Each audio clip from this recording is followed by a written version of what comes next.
Aujourd'hui est un samedi de miracle, un jour singulier, un jalon dans le temps et l'esprit, où la promesse de Dieu se déverse sur votre vie comme un fleuve impétueux. Sentez-vous le poids de la nuit qui s'étend sur votre âme, l'obscurité qui insiste pour étreindre vos jours, étouffant l'espérance et emprisonnant la foi?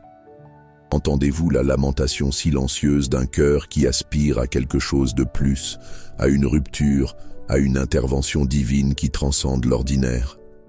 Aujourd'hui, en ce samedi de restauration, le ciel lui-même s'incline pour toucher votre réalité, pour délier les nœuds qui vous retiennent et pour ouvrir les portes qui semblaient scellées à jamais. Ne détournez pas le regard, ne permettez pas au doute de vous voler ce moment sacré, car ce qui est sur le point d'arriver est pour vous, pour votre foyer, pour votre vie. Combien de fois vous êtes-vous retrouvés devant des murs infranchissables, des portes de bronze qui refusaient de céder, des chaînes invisibles qui entravaient vos rêves et votre capacité à avancer? Ressentez-vous l'angoisse de la dette qui étouffe, la douleur de la maladie qui consume, la prison de l'anxiété qui emprisonne l'esprit dans un labyrinthe de peur? Il y a des chaînes financières, lourdes et froides, qui empêchent le flux de la prospérité dans votre foyer, faisant de chaque aube une bataille pour la survie. Il y a des maladies qui, comme des ombres denses, volent la vitalité, la joie, l'essence même de qui vous êtes. Et il y a, oui, les liens de l'âme, les fers du passé, les blessures non guéries, les ressentiments qui rongent, les entraves qui empêchent la véritable liberté émotionnelle et spirituelle. Vous sentez-vous enchaîné, ligoté, empêché d'atteindre le plein potentiel que le Créateur a déposé en vous?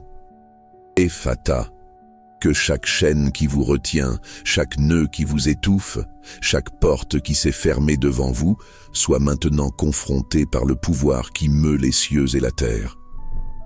Ô Seigneur puissant et glorieux, nous élevons notre voix dans un cri unisson, une supplication qui déchire le voile de l'inertie et du désespoir. Nous crions pour la guérison qui transcende la médecine, pour la provision qui défie la rareté, pour la liberté qui brise toute prison. Regardez les foyers qui aujourd'hui se courbent sous le poids de la maladie, où la douleur est une visite constante, où l'espérance s'évanouit chaque jour. Regardez les maisons où la rareté frappe à la porte, où les factures s'accumulent et l'avenir semble incertain, où la liberté financière n'est qu'un rêve lointain.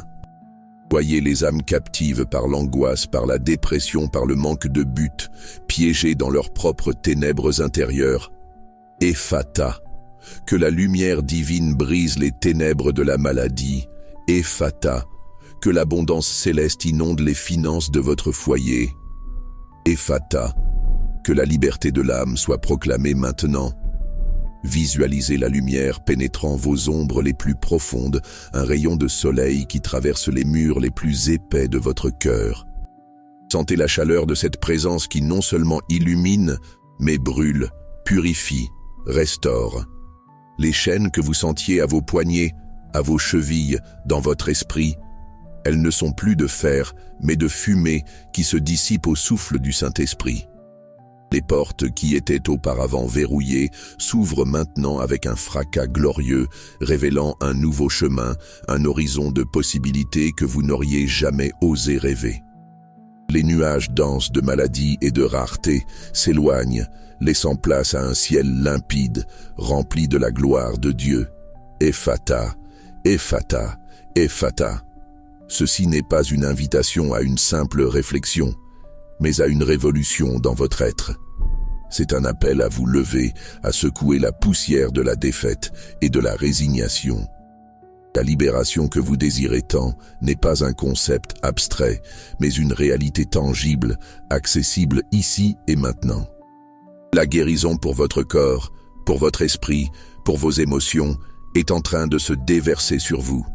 La provision pour vos finances, la rupture de tout cycle de rareté, l'ouverture de portails de prospérité, tout cela est en train de se manifester.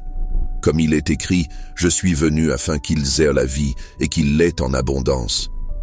C'est la promesse pour vous, pour votre foyer, pour votre famille. Que l'épée flamboyante de l'Esprit déchire le voile de ténèbres qui recouvre votre cœur et éclaire chaque recoin oublié de votre âme. Que la voix du Très-Haut ébranle les fondements de toute prison, de toute forteresse qui s'est élevée contre votre vie. Que le pouvoir inégalé du Créateur défasse chaque lien, chaque entrave, chaque malédiction générationnelle, chaque parole négative qui a été un jour lancée sur vous. Aujourd'hui est le jour de votre restitution, de votre rédemption, de votre renouvellement. Ephata, Ephata, Ephata. Maintenant, positionnez-vous dans la foi. Levez la tête, peu importe son poids. Étendez vos mains, même si elles semblent vides. Ouvrez votre cœur, même s'il est blessé.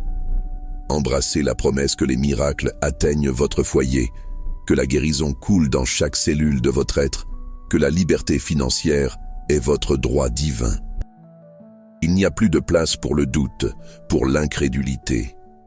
Le passé est derrière vous, et l'avenir se dessine avec les couleurs vibrantes de la victoire. Nous nous élevons ensemble, dans un cœur de gratitude et d'attente. Nous prions pour que cette promesse s'enracine profondément dans votre âme, germant des fruits de paix, de santé et de prospérité. Sentez la douce brise de la liberté, le toucher guérisseur de la grâce, l'étreinte abondante de la providence divine. C'est votre moment, votre heure d'être délié, d'être guéri, d'être libéré. Ephata, ma maison s'ouvre au miracle. Ephata, mon corps s'ouvre à la guérison. Ephata, mes finances s'ouvrent à la liberté. Que cela soit la semence de transformation qui germinera dans votre vie, fleurissant en une réalité de puissance, de but et de plénitude. Qu'il en soit ainsi, et que la gloire de Dieu se manifeste dans chaque détail de votre existence. Amen. Bien-aimés frères et sœurs, fils et filles du Très-Haut, le mot Ephata résonne à travers les siècles, chargé d'un pouvoir qui transcende la compréhension humaine. Ce n'est pas seulement un mot, mais un décret, un ordre divin qui ouvre ce qui était fermé, qui libère ce qui était emprisonné. L'histoire nous mène à l'évangile de Marc, chapitre 7, versets 31 à 37, où Jésus, dans son infinie compassion, rencontre un homme sourd et ayant des difficultés à parler. La foule, voyant le besoin, supplie Jésus de lui imposer les mains. Et Jésus, le prenant à part de la foule, lui mit les doigts dans les oreilles et, crachant, lui toucha la langue. Puis, levant les yeux au ciel, il soupira et dit « Ephata », ce qui signifie « ouvre-toi ». Et aussitôt les oreilles de l'homme s'ouvrirent, sa langue se délia, et il commença à parler clairement. Ce miracle, si vif et direct, n'est pas un conte lointain, mais un modèle, un prototype de ce que Dieu désire faire dans votre vie aujourd'hui. Le contexte historique de cette époque était celui d'un peuple opprimé, non seulement par Rome, mais par les maladies, par des traditions qui les éloignaient de la véritable essence de la loi, par une religiosité qui souvent emprisonnait au lieu de libérer. La surdité et la mutité n'étaient pas seulement considérées comme des afflictions physiques, mais souvent comme des signes d'un blocage spirituel, d'une incapacité à entendre la voix de Dieu et à proclamer sa vérité. Jésus, en prononçant Ephata, n'a pas seulement guéri un corps, il a brisé un cycle de silence et d'isolement. Il a restauré la communication, la connexion, la capacité d'exprimer la gloire de Dieu. Ephata, que votre voix, que votre clameur, que votre adoration soient maintenant libérées de toute entrave, que chaque barrière qui vous empêche d'entendre la voix de l'Esprit, de discerner la volonté de Dieu pour votre vie, tombe à terre à cet instant. Les implications de ce message pour les jours actuels sont profondes et urgentes. Nous vivons dans un monde bruyant, rempli de distractions, de voix qui réclament notre attention. Beaucoup d'entre elles toxiques, trompeuses, qui nous assourdissent à la voix douce et tranquille du Saint-Esprit. Combien d'entre nous sommes sourds à la direction divine, au murmure de sagesse qui nous guiderait vers la victoire? Combien d'entre nous sommes muets, incapables d'exprimer notre foi, de témoigner du pouvoir de Dieu, de proclamer les promesses qu'il nous a faites? La mutité spirituelle se manifeste par l'incapacité de prier, de louer, d'intercéder, de prophétiser sur notre propre vie et sur la vie des autres. L'application pratique pour nous aujourd'hui est claire. Premièrement, nous devons reconnaître où nous sommes sourds ou muets. Où la voix du monde a-t-elle parlé plus fort que la voix de Dieu? Où la peur a-t-elle fait taire votre bouche et vous a-t-elle empêché de déclarer votre foi? Deuxièmement, nous devons crier « Ephata ». Ce n'est pas une prière passive, mais un cri de foi, une exigence spirituelle. Tout comme l'homme fut amené à Jésus, nous devons nous approcher du Maître, que ce soit par une prière silencieuse ou par un cri désespéré. Troisièmement, nous devons être disposés à nous séparer de la foule, à nous éloigner du brouhaha qui nous distrait, pour avoir une rencontre personnelle et intime avec Jésus, comme il l'a fait avec l'homme sourd. Il l'a pris à part. Il y a des moments où la guérison et la libération exigent un espace d'intimité avec le Seigneur, loin des regards curieux et des opinions d'autrui. Ephata, que votre audition spirituelle soit aiguisée, que votre bouche soit remplie de louanges et de prophéties. Maintenant, plongeons dans la première grande zone de restauration que le samedi de restauration Ephata promet, la guérison. La guérison n'est pas seulement l'absence de maladie, mais la restauration de la plénitude, de l'intégrité de l'être. Combien d'entre vous parlent des douleurs chroniques, des diagnostics décourageants, des maladies qui semblent défier toute la médecine? Combien d'entre vous ressentent le poids de l'épuisement, de la fatigue, du manque de vitalité qui vole la joie de vivre? Et nous ne parlons pas seulement de la guérison physique. Il y a des blessures dans l'âme, des cicatrices émotionnelles, des traumatismes du passé qui refusent de guérir, qui continuent de saigner, d'infecter chaque domaine de votre vie. Il y a l'anxiété qui paralyse, la dépression qui obscurcit, les peurs qui enchaînent l'esprit. La parole de Dieu est remplie de promesses de guérison. En Ésaïe 53:5, nous lisons « Mais il était blessé pour nos transgressions, brisé pour nos iniquités. Le châtiment qui nous donne la paix est tombé sur lui, et c'est par ses meurtrissures que nous sommes guéris. » C'est l'une des prophéties messianiques les plus puissantes qui s'est accomplie en Jésus-Christ. Le contexte historique de ce passage pointe vers la souffrance vicaire du serviteur souffrant, qui porterait sur lui les douleurs et les maladies de l'humanité. Le verbe « guéri » ici ne se réfère pas seulement à la guérison spirituelle du péché, mais aussi à la guérison physique et émotionnelle. Le mot hébreu « rapha » signifie restaurer, réparer, guérir. Il englobe la totalité de l'être. En Jacques 5, 14-15, la Bible nous instruit. « Quelqu'un parmi vous est-il malade ? Qu'il appelle les anciens de l'Église et que ceux-ci prient pour lui en loignant d'huile au nom du Seigneur. Et la prière de la foi sauvera le malade et le Seigneur le relèvera.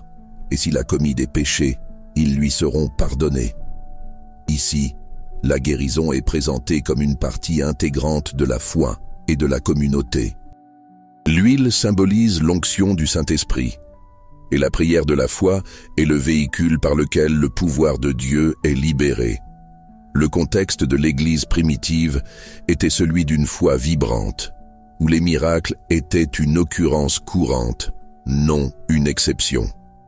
Ils croyaient en l'autorité du nom de Jésus et en l'efficacité de la prière. Les implications pour aujourd'hui sont claires, Dieu guérit encore. La médecine a progressé et nous en sommes reconnaissants, mais il y a un niveau de guérison qui ne vient que du toucher divin. Beaucoup essaient de guérir les symptômes sans aller à la racine de la maladie, qui est souvent spirituelle ou émotionnelle. La maladie peut être une porte d'entrée à l'oppression, un joug que l'ennemi utilise pour voler votre joie et votre but. La guérison de Dieu est complète. Elle restaure non seulement le corps, mais l'âme, l'esprit. Elle vous libère du poids de la douleur et du désespoir. Ephata. Que chaque cellule de votre corps entende la voix du Créateur et soit restaurée à sa perfection originelle. Ephata. Que toute douleur, toute maladie, toute limitation physique soit défaite par le pouvoir du Saint-Esprit. Les applications pratiques pour la guérison sont multiples. Premièrement, la confession de la parole. Déclarez sur votre vie ce que la Bible dit sur votre santé. Par ses meurtrissures, j'ai été guéri. Deuxièmement, la prière de la foi. Ne priez pas avec doute, mais avec conviction, croyant que Dieu peut et va agir. Troisièmement, le détachement des diagnostics négatifs. Respectez la science, mais ne permettez pas qu'un rapport médical soit le dernier mot sur votre vie. Le dernier mot vient de Dieu. Quatrièmement, le pardon. Beaucoup de maladies ont leurs racines dans le manque de pardon, dans le ressentiment gardé. Ephata pour votre cœur, afin qu'il s'ouvre pour libérer et recevoir le pardon. Cinquièmement, l'onction. Cherchez l'onction de Dieu, que ce soit par la prière des pasteurs ou par votre propre foi qui active l'onction dans votre vie. Sentez la brise de la guérison souffler sur vous en ce moment.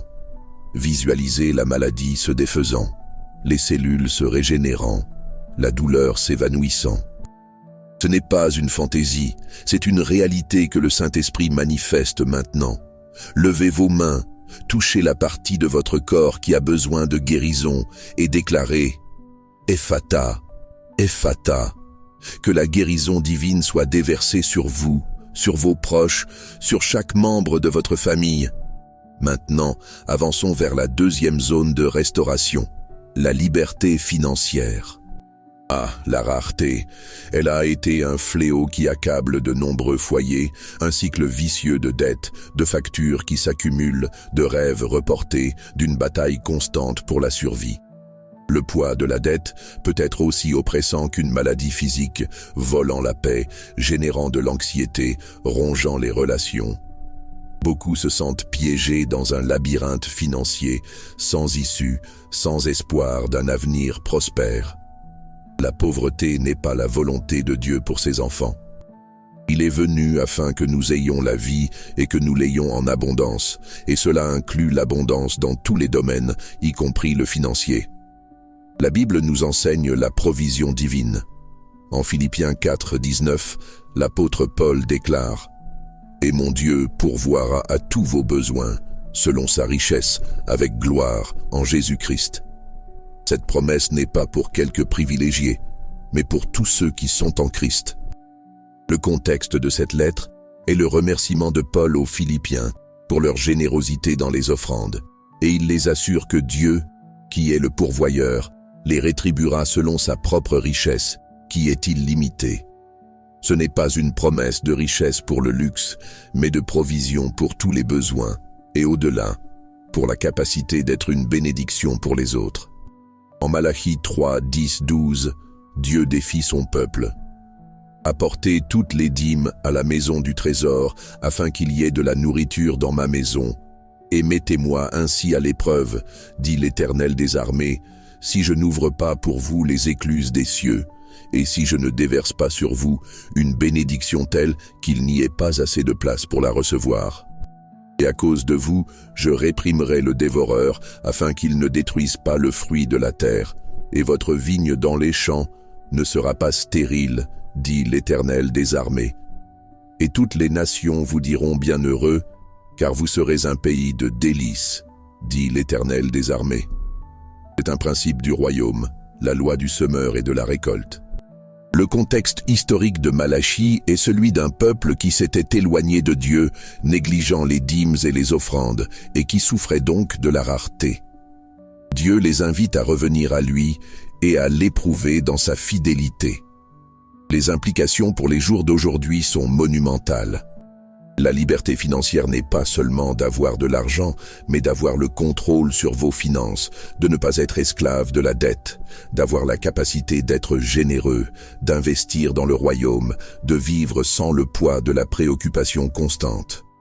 De nombreux cycles de pauvreté sont générationnels, transmis de parents à enfants, non par manque d'efforts, mais par manque de connaissance des principes divins ou par une malédiction qui doit être brisée. La réprimande du dévoreur est une promesse de protection contre les pertes inattendues, contre les dépenses imprévues qui drainent vos ressources. Ephata. Que les portes de la prospérité s'ouvrent sur votre vie. Ephata. Que chaque cycle de rareté soit brisé et que l'abondance de Dieu inonde vos finances. Les applications pratiques pour atteindre la liberté financière sont cruciales.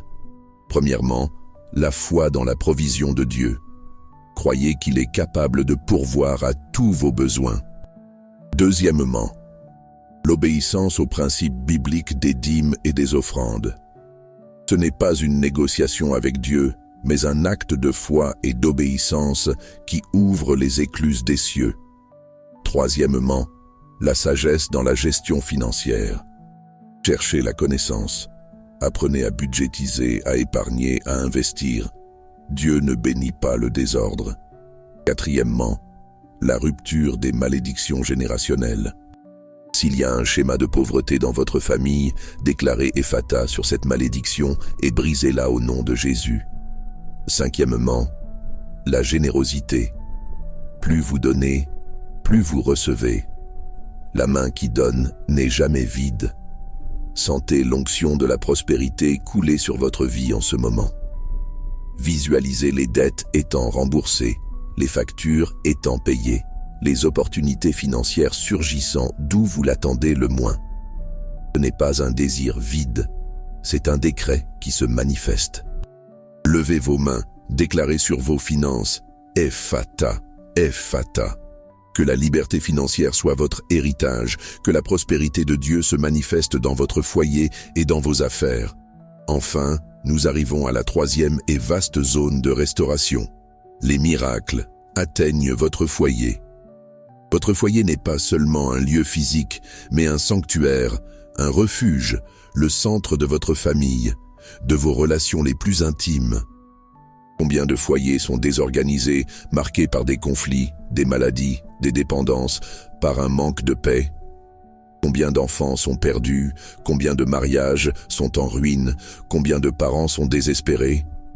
Le foyer est le premier champ de bataille et c'est aussi le premier lieu où les miracles de Dieu doivent se manifester. La Bible nous donne d'innombrables exemples de miracles qui ont atteint des foyers entiers. En Actes 16, 31, le geôlier de Philippe, après le tremblement de terre et la libération de Paul et Silas de prison, demande ce qu'il doit faire pour être sauvé. La réponse est puissante. Crois au Seigneur Jésus, et tu seras sauvé, toi et ta maison. Le contexte ici est celui d'un homme qui était sur le point de se suicider par peur des conséquences d'avoir permis l'évasion des prisonniers. Sa foi, en ce moment de désespoir, a ouvert la porte au salut de toute sa famille. Non seulement lui, mais tous ceux qui étaient dans sa maison ont été atteints par la grâce et baptisés. En Josué 24, 15, Josué fait une déclaration qui résonne à travers les temps. « Et si vous trouvez mauvais de servir l'Éternel, choisissez aujourd'hui qui vous servirez, ou les dieux que vos pères ont servis au-delà du fleuve, ou les dieux des Amoréens, dans le pays desquels vous habitez. Mais moi et ma maison, nous servirons l'Éternel. » Le contexte est le renouvellement de l'alliance d'Israël avec Dieu avant la mort de Josué. Il défie le peuple de faire un choix clair, mais lui-même avait déjà pris sa décision, et cette décision incluait sa maison. C'est une déclaration de leadership spirituel, d'engagement familial envers les principes de Dieu. Les implications pour les jours actuels sont vitales. Votre foyer est un champ missionnaire. C'est le lieu où la foi doit être vécue, où les valeurs du royaume doivent être enseignées, où la paix de Christ doit régner. Beaucoup cherchent des miracles en dehors de leur foyer, mais le plus grand miracle peut commencer à l'intérieur de vos propres murs. La désintégration familiale est l'une des plus grandes crises de notre société, et la réponse réside dans la restauration divine, dans le pouvoir de Dieu entrant dans chaque pièce, dans chaque relation. La promesse que les miracles atteignent votre foyer signifie qu'aucune situation familiale n'est impossible pour Dieu. Peu importe à quel point elle semble brisée, à quel point un enfant est parti loin, à quel point une relation est devenue amère. Ephata, que la paix de Christ inonde votre foyer. Ephata, que chaque relation soit restaurée, chaque enfant perdu soit retrouvé, chaque douleur familiale soit guérie.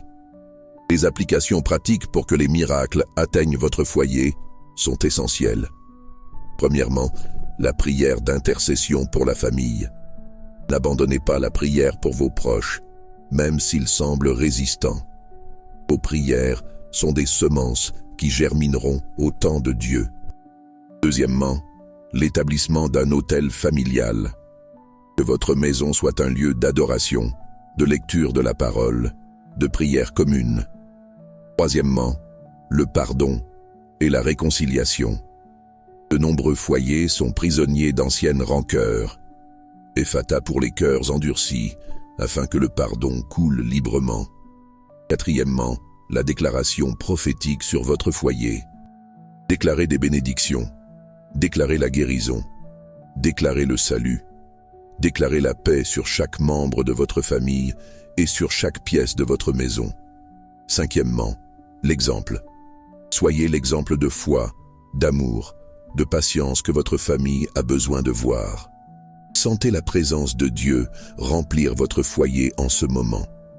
Visualisez l'harmonie revenant, la joie fleurissant, les liens se renforçant. Ce n'est pas un désir lointain, c'est une réalité qui est en train de se manifester. Levez vos mains, déclarez sur votre foyer « Ephata, Ephata ». Que votre foyer soit un phare de miracle, un témoignage vivant du pouvoir restaurateur de Dieu.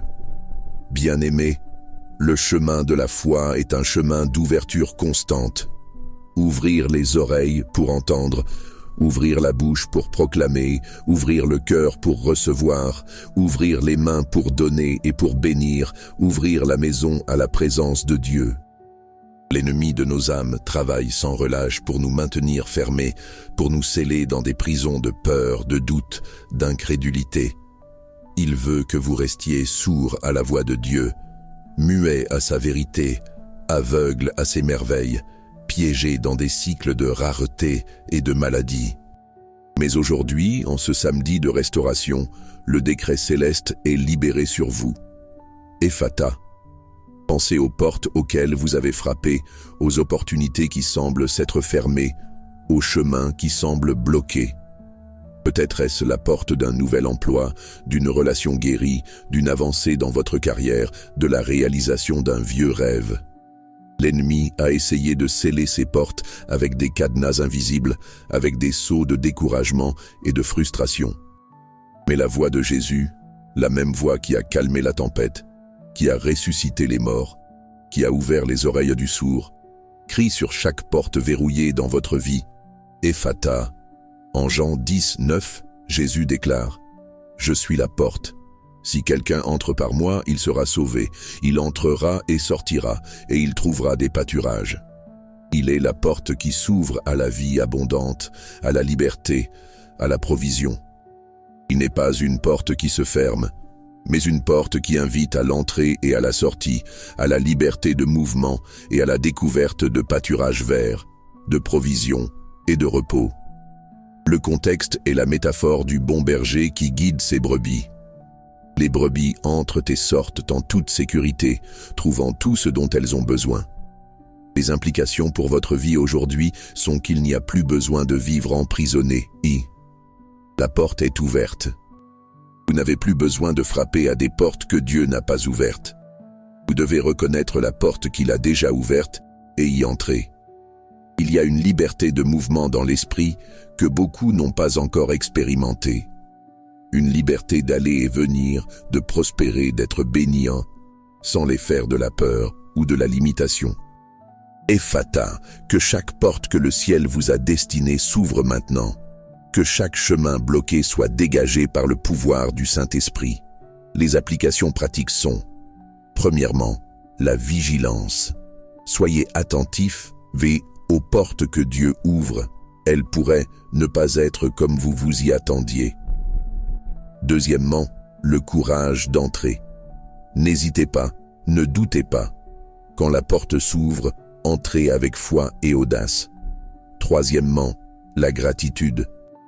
Remerciez Dieu pour les portes ouvertes et celles qui s'ouvriront encore. Quatrièmement, la foi pour persévérer. Parfois, la porte s'ouvre, mais le chemin à travers elle exige encore foi et persévérance. Aujourd'hui, vous êtes invité à une nouvelle dimension de foi où l'impossible devient possible. Ce n'est pas une utopie, mais une réalité que Dieu libère sur votre vie. Le pouvoir d'Ephata n'est pas limité par votre passé, par vos échecs, par vos peurs. Il n'est limité que par votre incrédulité. Et en ce samedi de restauration, l'incrédulité est brisée, les écailles tombent de vos yeux, et la foi est allumée dans votre cœur comme une flamme inextinguible. En Luc 1, 37, l'ange Gabriel déclare à Marie « Car rien n'est impossible à Dieu ». C'est une vérité fondamentale qui doit imprégner chaque fibre de votre être.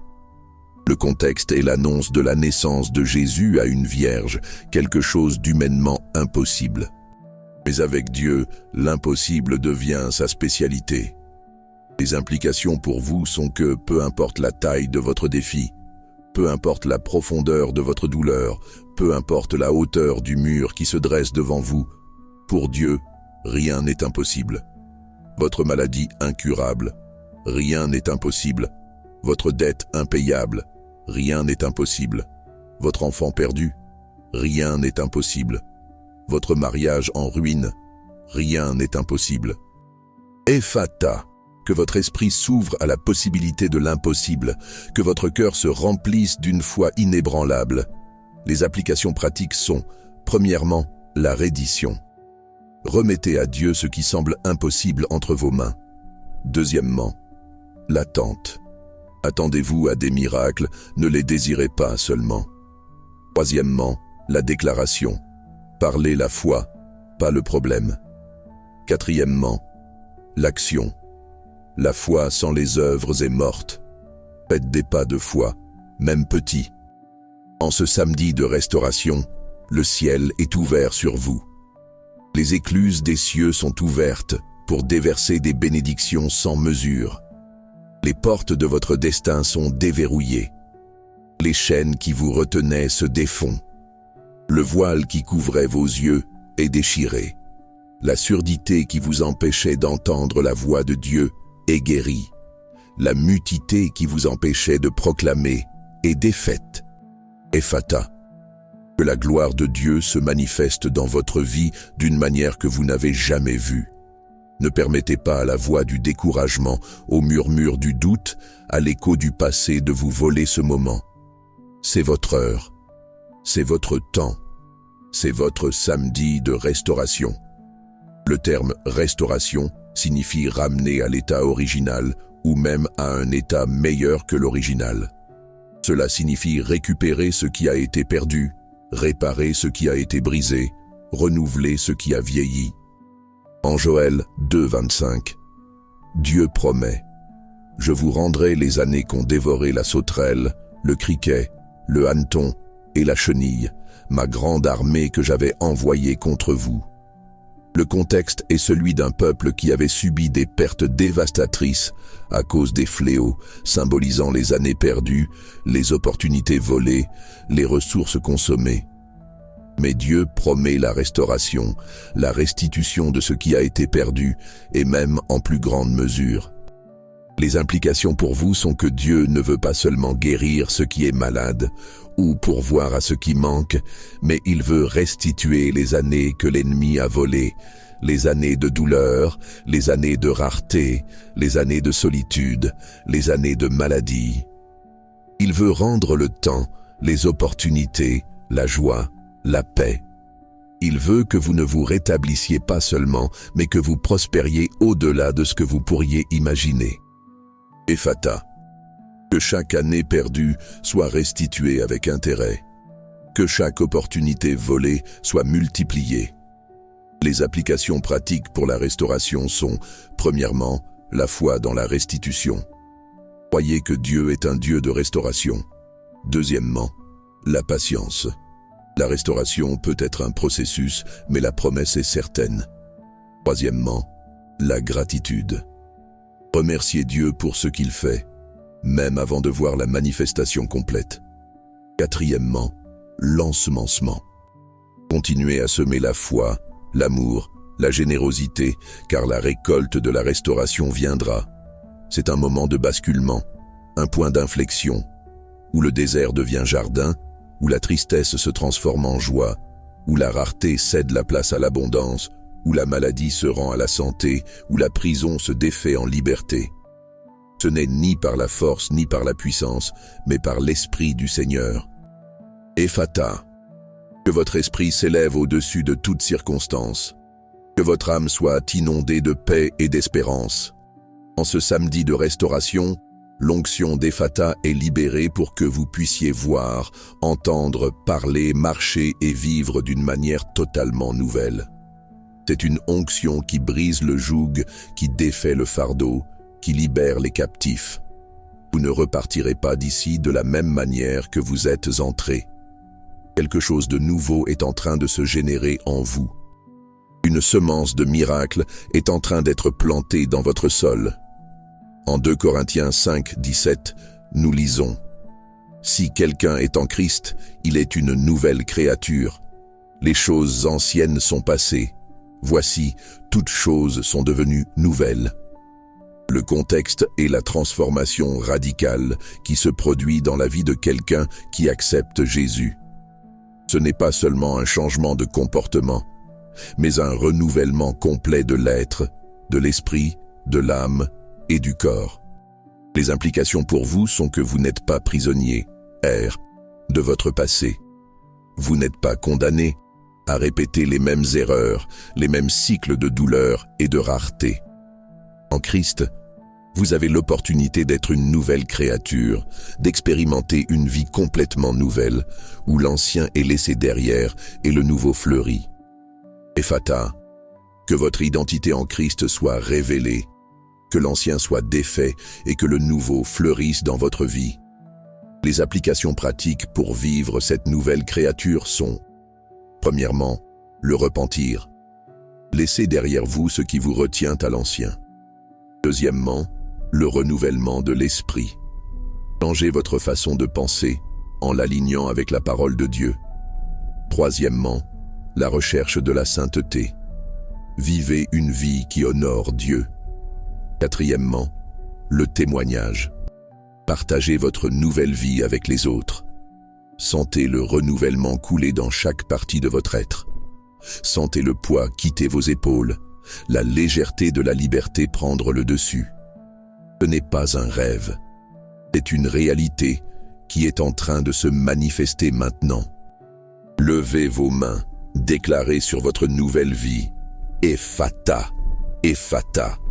Que votre nouvelle vie en Christ soit un phare pour le monde, un témoignage du pouvoir transformateur de Dieu. Bien-aimé, le mot Ephata est une invitation à l'action, un appel à une foi audacieuse. Ce n'est pas pour les passifs, mais pour ceux qui sont disposés à croire, à crier, à recevoir. Le ciel est prêt à agir en votre faveur, à libérer les miracles que vous désirez tant. Mais vous devez vous positionner dans la foi, ouvrir votre cœur et votre bouche pour recevoir et déclarer. En Hébreux 11:1, la Bible définit la foi. Or, la foi est une ferme assurance des choses qu'on espère, une démonstration de celles qu'on ne voit pas. Le contexte est l'exhortation à la foi, présentant des exemples de héros de la foi, qui ont agi sur la base de promesses qui ne s'étaient pas encore accomplies, mais qu'ils croyaient qu'elles s'accompliraient. Les implications pour vous sont que la foi n'est pas un sentiment, mais une certitude, une conviction. C'est la capacité de voir l'invisible et de croire en l'impossible. C'est ce qui meut la main de Dieu. Vous devez activer cette foi dans votre cœur. Ephata, que votre foi soit fortifiée. Que votre vision spirituelle soit aiguisée pour voir ce que Dieu fait. Les applications pratiques pour activer la foi sont: premièrement, écoutez la parole. La foi vient de ce qu'on entend, et ce qu'on entend vient de la parole de Christ. Romains 10, 17. Deuxièmement, la confession. Parlez ce que vous croyez, pas ce que vous voyez. Troisièmement, la prière. Parlez à Dieu de vos besoins et de ses promesses. Quatrièmement, l'obéissance. La foi se manifeste par des actions d'obéissance. En ce samedi de restauration, l'onction d'Ephata est sur vous pour briser toute captivité, pour délier toute entrave, pour ouvrir toute porte. Il n'y a plus de place pour le doute, pour l'incrédulité, pour la résignation. Le temps de votre libération est maintenant. Le temps de votre guérison est maintenant. Le temps de votre liberté financière est maintenant. Le temps des miracles dans votre foyer est maintenant. Ephata, que votre vie soit un témoignage vivant du pouvoir de Dieu. Sentez le pouvoir du Saint-Esprit couler sur vous en ce moment. C'est un pouvoir qui brûle, qui purifie, qui restaure. C'est un pouvoir qui chasse la peur, qui dissipe les ténèbres, qui apporte la lumière. Ce n'est pas une émotion passagère, mais une manifestation réelle de la présence de Dieu. En Actes 1, 8, Jésus promet: « Mais vous recevrez une puissance, le Saint-Esprit survenant sur vous, et vous serez mes témoins à Jérusalem, dans toute la Judée, dans la Samarie et jusqu'aux extrémités de la terre. » Le contexte est la promesse du Saint-Esprit avant l'ascension de Jésus. Le pouvoir de l'Esprit est destiné à équiper les croyants pour qu'ils mènent une vie de témoignage et accomplissent les œuvres de Dieu. Les implications pour vous sont que le même pouvoir qui a ressuscité Jésus d'entre les morts habite en vous. Vous n'êtes pas seul. 1. Le Saint-Esprit est votre capaciteur, votre consolateur, votre guide. C'est lui qui manifeste les miracles dans votre vie. Ephata, que le pouvoir du Saint-Esprit se manifeste en vous de manière surnaturelle. Les applications pratiques pour recevoir et vivre dans le pouvoir de l'Esprit sont: premièrement, la recherche. Cherchez la plénitude du Saint-Esprit. Deuxièmement, la reddition. Permettez à l'Esprit de vous guider et de vous utiliser. Troisièmement, la sensibilité. Soyez attentifs, à la voix et aux impulsions de l'Esprit. Quatrièmement, l'audace. Soyez audacieux, dans votre foi et dans votre témoignage. En ce moment, je vous invite à faire une déclaration puissante. Une déclaration qui résonnera dans les cieux et sur la terre. Une déclaration qui activera le pouvoir d'Ephata dans votre vie. Peu importe où vous êtes, peu importe ce que vous ressentez, levez vos mains, ouvrez votre bouche et déclarez avec toute la foi qu'il y a dans votre cœur: Ephata, ma maison s'ouvre au miracle. Ephata, mon corps s'ouvre à la guérison. Ephata, mes finances s'ouvrent à la liberté. Répétez avec moi, avec conviction, avec autorité: Ephata, les miracles atteignent ma maison. Ephata, la guérison coule dans mon corps. Ephata, la liberté financière est ma part. Que cette parole, Ephata, soit la clé qui déverrouille toutes les portes qui étaient fermées dans votre vie. Qu'elle soit le son qui brise toutes les chaînes, qui défait tous les nœuds. Qu'elle soit la lumière qui dissipe toute l'obscurité. Qu'elle soit le décret qui transforme votre réalité. C'est votre samedi de restauration. Un jour à se souvenir, un jour à célébrer. Un jour où l'impossible devient possible, où le surnaturel devient naturel. Il n'y a plus de place pour la défaite, pour la résignation. L'avenir se dessine avec les couleurs vibrantes de la victoire, de la plénitude, de l'abondance que Dieu a pour vous. Que la paix qui surpasse toute intelligence inonde votre cœur et votre esprit en Jésus-Christ. Que la joie du Seigneur soit votre force. Que la provision de Dieu soit abondante dans votre vie. Que la guérison divine soit complète dans votre corps et dans votre âme. Que les miracles se manifestent dans votre foyer d'une manière que vous n'auriez jamais imaginée.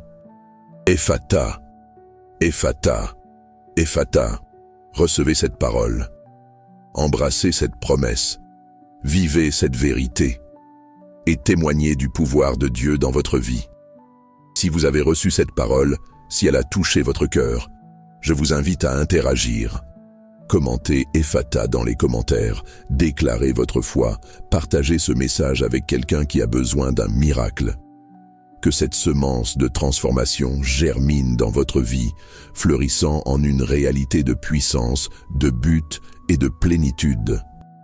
Qu'il en soit ainsi, et que la gloire de Dieu se manifeste dans chaque détail de votre existence. Amen.